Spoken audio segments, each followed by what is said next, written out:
In today's video, I'm going to teach you how to code your own landing page on Mailerlite. We'll build this inside Mailerlite's Sites tool and use the custom code element so you can control the markup and styling while keeping everything connected to your email list.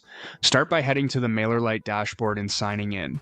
From the main view, go to Sites in the top navigation. This is where all landing pages and websites live. Click Create to start a new project. Give your site a clear, memorable name so you can find it later and so teammates know what it's for. Next, you'll choose the type. You'll see options for website and landing page. Select landing page for a single conversion-focused page with streamlined settings. After selecting it, click Save and continue to lock that in. You'll now pick which subscriber groups this landing page will feed into.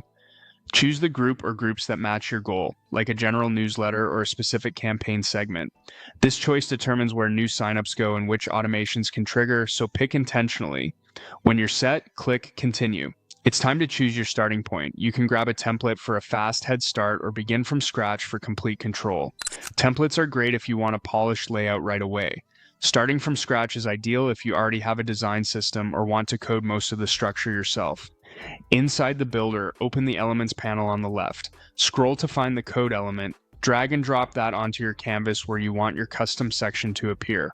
A code editor will open so you can write or paste your HTML and CSS. Keep the code lightweight, use semantic tags, and style mobile first for a smooth, responsive experience. If you're referencing images or fonts, use reliable, secure URLs. Note that some scripts may be restricted in hosted builders, so prioritize clean HTML and CSS and test any embeds you include. Use multiple code blocks if it helps you organize sections like hero, features, and footer. For email capture, pair your custom design with Mailerlite's native form or button elements so submissions flow directly into the groups you selected earlier. You can style around those elements with your own CSS to maintain a cohesive look. As you iterate, check spacing, contrast, and tap targets to keep the page accessible and conversion-friendly. When you're happy with your structure and styling, click Save. Get in the habit of saving frequently so none of your work is lost. That's it. You've coded a custom landing page in Mailerlite using the code element while keeping your subscriber flow intact.